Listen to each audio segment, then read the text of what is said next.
আসসালামু আলাইকুম বন্ধুরা, কম্পিউটারে কাজ করতে গিয়ে হঠাৎ যদি এই মেসেজটি দেখায় যে ইনসাফিসিয়েন্ট ডিস্ক স্পেস, অর্থাৎ আপনার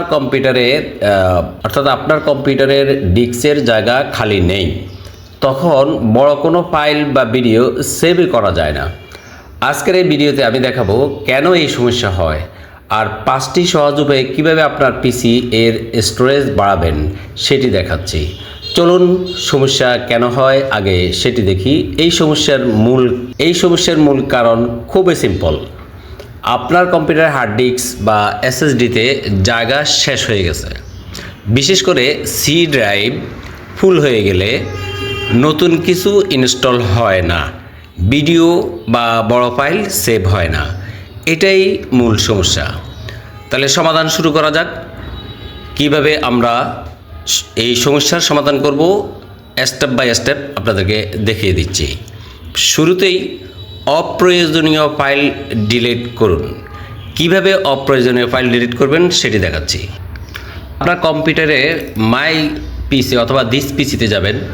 আপনার কম্পিউটারে দিস পিসিতে যাওয়ার পর দেখবেন বাম পাশে ডাউনলোড অপশনটি থাকবে। এখানে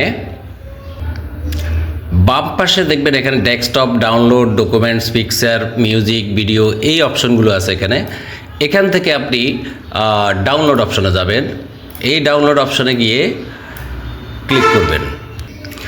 দেখবেন আপনার অনেকগুলো অপ্রয়োজনীয় ফাইল আছে আপনার এখানে। সেই অপ্রয়োজনীয় ফাইলগুলোকে আপনার যেগুলো প্রয়োজনীয় সেগুলোকে আপনি ভিন্ন জায়গায় নিতে পারেন। অর্থাৎ আপনি এখানে ক্লিক করুন, দেখবেন এটা ধরেন এই ফাইলটি যদি আমার বেশি প্রয়োজন হয় তাহলে এটার উপর রাইট বাটন ক্লিক করে আপনি কপি করে অন্য জায়গায় নিয়ে যান। যেমন আমি কপি করে যদি আমি ওই ডি ড্রাইভ অথবা অন্য ড্রাইভে আমি এখানে এটাকে পেস্ট করে দিলাম, তাহলে ওই জায়গা থেকে আপনার প্রয়োজনীয় ফাইলটি আপনার নিজস্ব আলাদা জায়গায় চলে আসবে। ওখান থেকে কোনো কিছু বাদ দিয়ে দিলে এই ডাউনলোড অপশন থেকে সবগুলো যদি আপনি বাদ দিতে চান তাহলে অনেকগুলো অপ্রয়োজনীয় ফাইল এখানে আছে, এখান থেকে বাদ দিয়ে দিলে আপনার স্পেস খালি হয়ে যাবে অনেকগুলো। সিলেক্ট করবেন কন্ট্রোল এ দিয়ে। সিলেক্ট করার পর আপনি কিবোর্ড থেকে ডিলিট কিটি চাপ দিবেন। ডিলিট কি চাপ দেওয়ার পর আপনার সবগুলো খালি হয়ে গেছে। আপনি যদি মনে করেন যে এখান থেকে খালি হয়ে যাওয়া মানেই সবগুলো শেষ, আর নাই, এটা ভুল। আপনার আরেকটি জায়গায় যেতে হবে যেখানে এই ফাইলগুলো ডিলিট করার পর ওই জায়গায় গিয়ে অবস্থান করে। সেই জায়গাটি হচ্ছে রিসাইকেল বিন। এখন আসুন আমরা ডেস্কটপে গিয়ে দেখি যে রিসাইকেল বিন। এখানে এই যে রিসাইকেল বিনে দেখবেন এটা ভর্তি হয়ে আছে। এই রিসাইকেল বিনের মধ্যে আপনার যে ডিলিট করা ফাইলগুলো এগুলো আছে। এটা আমরা ওপেন করি, দেখবেন যে অনেকগুলো ফাইল এখানে জমা হয়ে আছে। তো সবগুলো ফাইলকে আপনি কন্ট্রোল এ প্রেস করে সিলেক্ট করবেন, তখন দেখবেন যে সবগুলো সিলেক্ট হয়ে গেছে। এখন আমাকে আবার কন্ট্রোল ডিলিট অথবা শুধু ডিলিট দিয়ে দেন, ইয়েস দিয়ে দেন। 94 আইটেম, অর্থাৎ এখানে অনেকগুলো ফাইল এখানে জমা হয়ে আছে, ফলে ডিস্ক স্পেসটি খালি থাকছে না। এখন কিন্তু খালি হয়ে গেছে, পুরোটাই খালি হয়ে গেল। আর আপনি বড় ধরনের কোনো ফাইল যদি আপনি ডাউনলোড অথবা আপনি সেভ করতে চান কিন্তু পারছেন না, তখন এই জায়গাগুলোকে আপনাকে দেখতে হবে। 1 নম্বর জায়গা হলো এটা। দ্বিতীয় পর্যায়ে দ্বিতীয় স্টেপে আসি আমরা। দ্বিতীয় স্টেপ আমরা শুরু করতে যাচ্ছি। ডেস্কটপের নিচে সার্চ বার যেখানে লেখা রয়েছে সেখানে আপনি ডিস্ক ক্লিন আপ লিখুন। ডিস্ক ক্লিন আপ লিখুন। ক্লিন আপ লিখে সার্চ করুন, দেখবেন এখানে ডিস্ক ক্লিন ড্রাইভ সিলেকশন, এখানে সি ড্রাইভ বা ডি ড্রাইভ যে কোনো আপনার কম্পিউটার যদি আরও বেশি ড্রাইভ থাকে তাহলে সেগুলো এখানে আসবে। তো এখানে আমি সি ড্রাইভ থেকে আমি ওকে দিলাম। ওকে দেওয়ার পর এটা ক্লিন হয়ে গেল। দেখুন এখানে টেম্পোরারি ফাইল আর নাই। এরপর ওকে এখানে ক্যান্সেল দিয়ে দেন। এরপর আবার আমি যাই যদি অন্য ডিস্ক ক্লিন আপ করতে চাই, যেমন আমি ডি ড্রাইভে যাই, ডি ড্রাইভে যাই, ওকে দিলাম। ওকে দেওয়ার পরে এই যে এখানে আসছে যে ডেস্ক রিসাইকেল বিন থেকে যদি আমি ওকে দিই তাহলে রিসাইকেল বিন থেকে সকল ফাইল এই যে ডিলিট হয়ে যাবে, আর নাই, চলে গেল। এতে অনেক স্পেস পাওয়া যাবে। এখন আসুন স্টেপ 3। কন্ট্রোল প্যানেলে আমরা কন্ট্রোল প্যানেলে যাব। এখানে সার্চ বারে লিখব CONTR কন্ট্রোল প্যানেল। কন্ট্রোল প্যানেলে যাব, গিয়ে কোনো প্রোগ্রাম, অপ্রয়োজনীয় কোনো প্রোগ্রাম যদি আপনি আনইনস্টল করতে চান তাহলে এখান থেকে আপনি প্রোগ্রাম অ্যান্ড ফিউচারে ক্লিক করুন।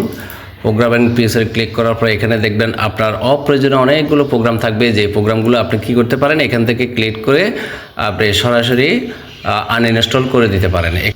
ধরেন আমি বিজয় বাউন্ন এটাকে কী করবো, আনইনস্টল করবো। এটাকে যখন আনইনস্টল করবো তখন এটাতে ডাবল ক্লিক করলে দেখেন are you sure you want to uninstall Bijoy Bayanno, yes যদি দেন তাহলে এটা কি হবে, আনইনস্টল হতে থাকবে, অর্থাৎ এখান থেকে এটা সম্পূর্ণরূপে মুছে যাবে।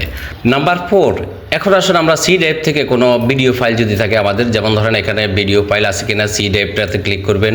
সি ড্রাইভে ক্লিক করার পরে আপনি ভিডিওতে যদি আপনার লং কোনো ভিডিও থাকে, আপনার অপ্রয়োজনীয় কোনো ভিডিও থাকে, তাহলে এখান থেকে ক্লিক করে এটাকে রাইট বাটন ক্লিক করে আপনি ডিলিট করে দেন, অথবা এখানে এই যে ডিলিট করে দিলে এটা একদম সরাসরি রিসাইকেল বিনে চলে যাবে, ওখান থেকে আবার এটাকে ডিলিট করতে হবে। অর্থাৎ এখান থেকে আপনার প্রয়োজনীয় ভিডিওগুলো কপি করে আপনি ডি ড্রাইভ অথবা অন্য ড্রাইভে নিয়ে রাখবেন।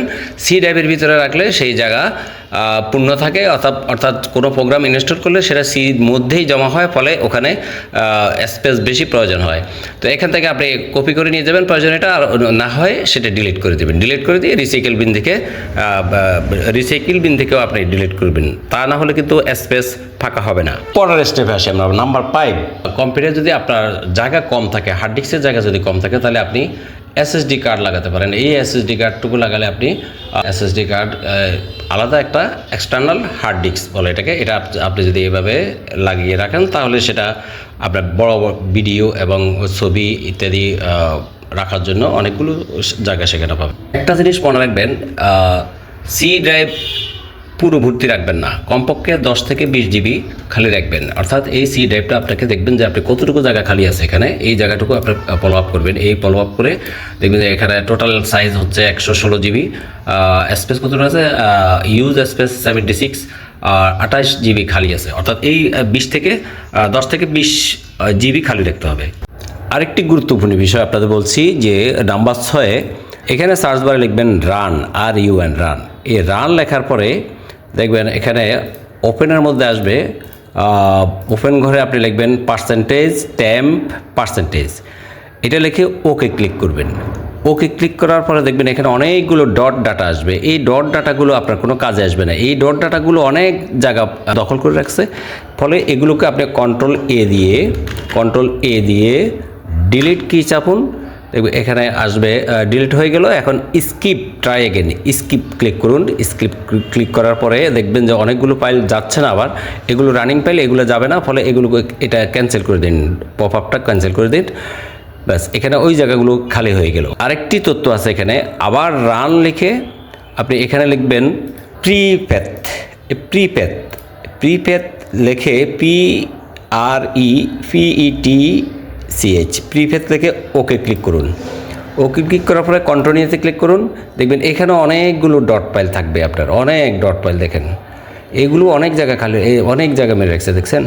আপনি এখন কন্ট্রোল এ দিয়ে ডিলিট কি চাপুন, স্কিপ দেন, ব্যাস ওই ফাইলগুলো চলে গেল। যেটা রানিং ফাইল এটা যাবে না, এটা থাকবে। এইভাবে প্রতিদিন আপনারা যদি কম্পিউটারে একবার দুইবার করে এই কাজগুলো করেন, তাহলে কম্পিউটারের ডিস্ক স্পেসটি অনেক ফাঁকা হয়ে যাবে। আপনি যে কোনো ফাইল, যে কোনো বড় ফাইল এখন আপনি ডাউনলোড করে রাখতে পারবেন অথবা সেভ করে রাখতে পারবেন। আপনার পিসিতে যদি ইনসাফিসিয়েন্ট ডিস্ক স্পেস যদি দেখেন, তাহলে আপনি এই কাজগুলো করলে আপনার ডিস্ক অনেকটা স্পেস হয়ে যাবে, অনেক জায়গা ফাঁকা হয়ে যাবে। সেই জায়গাগুলোতে আপনি নতুন ভিডিও, নতুন ছবি ইত্যাদি আপনি সেভ করে রাখতে পারবেন। দর্শক, ভিডিওটি ভালো লাগলে লাইক দিন, আর এমন টেক টিপস পেতে ফলো করতে ভুলবেন না।